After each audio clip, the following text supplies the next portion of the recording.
premise.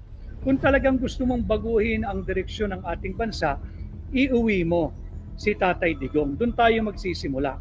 Maaari po kayong kiligin, wag lang po kayong bibigay. Kilig si resignation of all his cabinet secretaries. It's an open admission that he failed us, the Filipino people who voted for him generously way back in 2022. Ito'y malaking pag-amin nang hindi siya umaamin. Ito ay pag-amin nang hindi siya nagsosorry na isang malaking failure, kapalpakan at talagang masama ang lagay ng ating bansa dahil failure yung Marcos administration sa kanilang unang kalahati, sa 3 years kalahati ng kanyang termino. And this what yung ating pong sinasabi nung tayo po ay nasa kasagsagan ng kampanya nung February, March, April, and May. Ito po yung sinasabi ko. Ang ating bansa ay nakatutok sa maling direksyon. Tinatahak ang maling direksyon at hindi natin maaasahan na tayo ay makarating sa ating tamang layunin o tamang aspirasyon o tamang destinasyon kung mali ang direksyon tinatahak ng Marcos administration. Now, cosmetic change at command responsibility. Yung nangyari pong paghingi ni Bongbong Marcos ng courtesy resignation sa kanyang mga gabinete, marami po ang nakikiliti. Nakakakiliti naman talaga na mukhang may tila may gagawing pagbabago ang Marcos Jr. administration. Pwede pong makiliti, wag lang po kayong bibigay. Ano po ibig sabihin nun? Wag po tayong basta-basta maniniwala sapagkat yung paghingi po ng courtesy resignation, hiningi lamang. Antayin natin yung mga susunod na hakbang. Kung ito ba'y parang hakbang ng maisog na talagang babaguhin niya yung anyo ng kanyang gabinete o yung propaganda lamang. Iba ho kasi yung hiningi mo yung courtesy resignation mula sa iyong mga cabinet secretaries. Iba naman kung tatanggapin mo. At kung tatanggapin mo, iba rin kung sinong ipapalit mo. Baka higit na malala yung mga personalidad na papalit dito sa mga hininga niya ng courtesy resignation. So wala pa ho tayong napapala rito. Ito'y isang, sa ngayon, may tuturing ko. Personally, I speak for myself, na isang PR o propaganda stunt. Hingan mo ng courtesy resignation ang iyong gabinete, pero hindi naman nangangahulugan na tatanggapin niya. Hiningi niya, nagsumite. Tatanggapin ba niya? Papalitan ba niya? Sinong ipapalit niya? At pag napalitan na, halimbawa mapapalitan, saan tayo tutungo? 3 years from pagsimula ng kanyang second half ng kanyang termino sa July 1 of 2025. And again, cosmetic change lang po ito. Wala pong malalim na mapapala ang pagpalit ng gabinete. Bakit kanyo? 2 taon na lang ho, 2 budget cycle na lang ang dadaanan ni Bongbong Marcos. Yung budget for 2026 at yung budget for 2027. There is nothing much that he can do sa 2026 and 2027. Bakit? Yung 2028 to, yung incoming administration na po ang gagawa niyan, ang uhubog niyan, ang uulma niyan, ang magbibigay ng direksyon kung saan tayo patungo. Yung 2029 budget. So wala na kung gaano magagawa yan. Yung 2026 budget, pantayan natin. Baka naman yan siksikliglig umaapaw at hitik sa AKAP at AYIX pa rin. Kagaya rin po ng ating sinabi, hindi po talaga viable yung AKAP at yung AYIX. Hindi po yan ang tugon sa masamang estado ng ating ekonomiya. Nararamdaman po ito ng negosyante, ng ordinaryong manggagawa, yung araw-araw na ating commuters, nararamdaman nila yung bigat ng buhay dahil nga bagsak ang ekonomiya. At yung sinasabi nating cosmetic change lang po ito. Itong paghingi ng courtesy resignation sa mga gabinete. At kung tatanggapin niya, wala ho masyadong magagawa kagaya ng DOTR. Yung Department of Transportation and Rails, si Secretary Vince Dizon, he was off to a very good start. Ang problema lang ni Secretary Dizon, alam ko namang alam niya nung tinanggap niya yung hamon, wala pong pera yung DOTR eh. Binawasan nun ng 90 billion ni Bongbong Marcos for this year, 2025. So kaya ko sinasabing cosmetic change, kahit magpalit-palit ka pa ng sekretaryo mo, ng mga kalihim ng iba't ibang departamento, ang problema ikaw mismo. Nagpasa ka ng maanumalyang 2025 budget. Tinanggal mo yung mga program appropriations. Linipat mo sa unprogram appropriation. At yung pet bills, pet projects, yung AKAP, yung ayuda ng iyong mga aliado sa politika, yun ang ginawa mong program appropriation. So wala tayong aasahan for the remaining 6 months of the year. Wala po tayong aasahan dyan dahil wala nga pong budget. Ang binuhos lahat sa public works. Ang Department of Education, kinaltasan ng 31 billion ang education sector. So 30 billion binawas mo sa education sector. 91 billion pesos binawas mo sa DOTR. These are major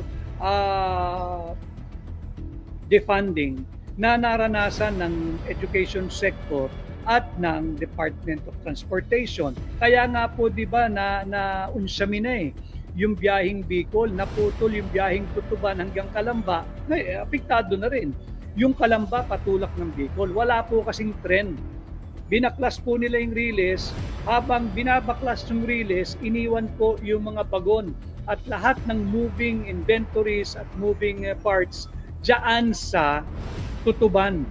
Hindi po tatakbo yung tren ng walang release. So naiwan po sila sa Tutuban at hindi po ito aabot ng Calamba kung wala po yung release. Yan po yung masakit na katotohanan na very, very big challenge na kinakaharap po ni Secretary Vince Dizon.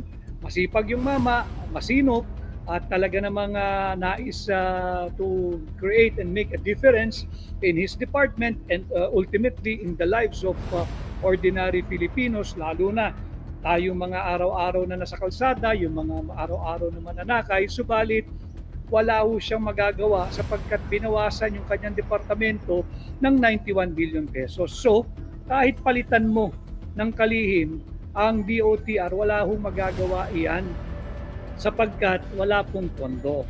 Ganon din po yung Department of Education.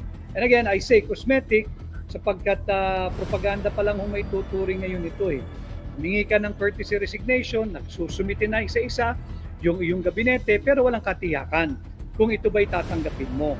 At pag tatanggapin mo, wala rin katiyakan kung mabuti ba yung papalit mong gabinete doon sa lilisanin ng kung sino mang sekretaryo mo na magbibitiw na tatanggapin mo yung courtesy resignation. And again, kung gusto mo ng tulay na reforma, cosmetic change lamang po ito. Babalik tayo sa basic premise.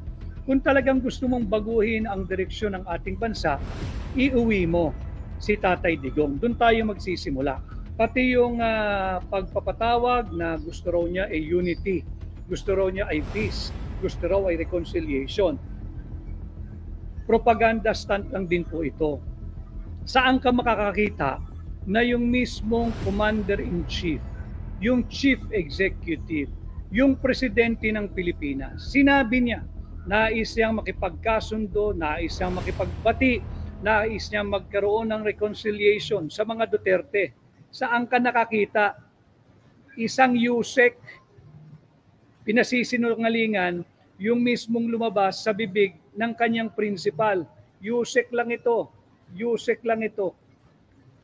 Iba yung sinasabi,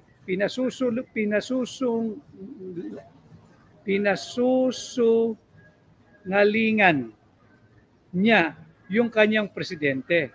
Hindi raw po yun patukoy kay sa pamilya Duterte, yung tawag na kapayapaan, reconciliation at unity.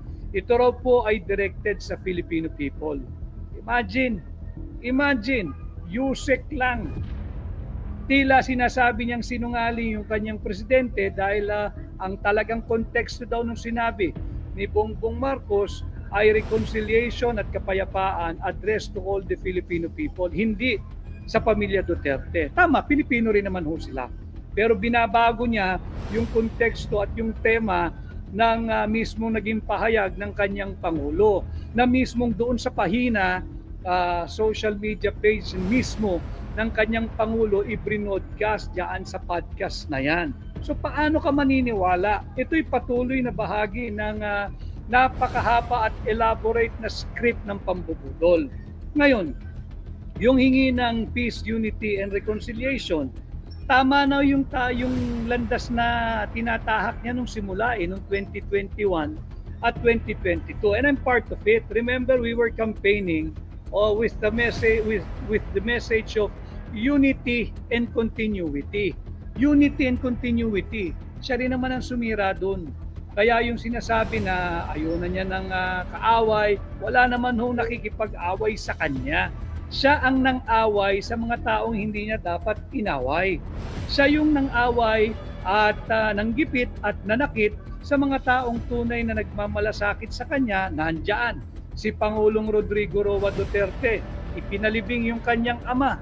Walang Pangulo ang gustong magpalibing sa ama ni Bongbong Marcos diyan sa libingan ng mga bayani, si Pangulong Duterte.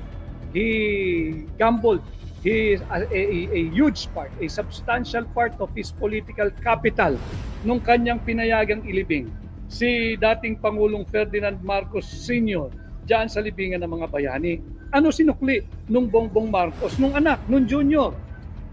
Ipinakidnap si Pangulong Duterte. Ibinigay sa kamay ng banyaga, nandyan ngayon, nagdurusa diyan sa ICC at pinagtatawanan pa nung empleyada ng PNG, yung Procter & Gamble. Ibang araw po natin tatalakayin yun at ating i-repost patuloy yung kanyang ginawang pangungutya kay Pangulong Duterte. Total, gusto naman niyang sumikat. Pasisikatin natin siya sa maling paraan. Balit yun nga ho. Balik tayo dito sa ating topic ngayong hapon, cosmetic change at command responsibility. Wala pong tunay na unity. Wala pong reconciliation, wala pong kapayapaan hanggat hindi mo inuwi si Tatay Digong dito sa Pilipinas. Iuwi mo si Tatay Digong sa mga Pilipino. Siya'y kapwa natin Pilipino at naging dating Pangulo, nagsilbi ng marangal, nagsilbi ng tapat at pinaglaban ang kapakanan at seguridad ng ordinaryong Pilipino at ng ating bansa. Tatandaan ho ninyo, yung Marawi Siege, si Pangulong Duterte po ang tumapos nun. At kung naiba-iba ang Pangulo at mahina ang Pangulo, baka hanggang ngayon may Marawi Siege pa. Tanging si Pangulong Duterte lamang ho ang kayang humarap doon sa panahon ng pandemya at yung panahon ng Marawi Siege. Ano sinukli ni Bongbong Marcos? Ayan nga po, pinagkatraidoran, pinagkanulo, ibinigay sa kami ng banyaga. Tapos ngayon, hihingi ka ng peace, hihingi ka ng unity, hihingi ka ng reconciliation, uwi mo muna si Tatay Digong at siguro masusukat natin yung sinseridad mo kapag inuwi mo si Tatay Digong sa aming mga Pilipino. At yung paglihis po niya, may nag-notes po ako kanina sa aeroplano habang on flight po kami. Lipas na po kasi yung panahon that Bongbong Marcos will be able to carry out revolutionary steps, revolutionary changes, and revolutionary initiatives. Lipas na po yun. Dapat yan ay ginawa niya day one ng kanyang panunungkulan bilang Pangulo. I tried when I was still the Executive Secretary, and for a while, we are winning doon sa direksyon na gusto namin. Ayusin pang higit ang ating gobyerno at pababain pa ang antas ng korupsyon. Yung korupsyon po hindi mawawala, mga kababayan, kahit sino pang presidente. At alam din po yan ni Pangulong Duterte, sinabi na rin po yan ni Pangulong Duterte. Ang dapat maging layunin lang po natin o aspirasyon. Kung halimbawa sa ngayon, 50-60% ang level ng korupsyon, mapababa lang natin ito ng 40 to 30%. Just imagine, napakalaking savings ng 30%.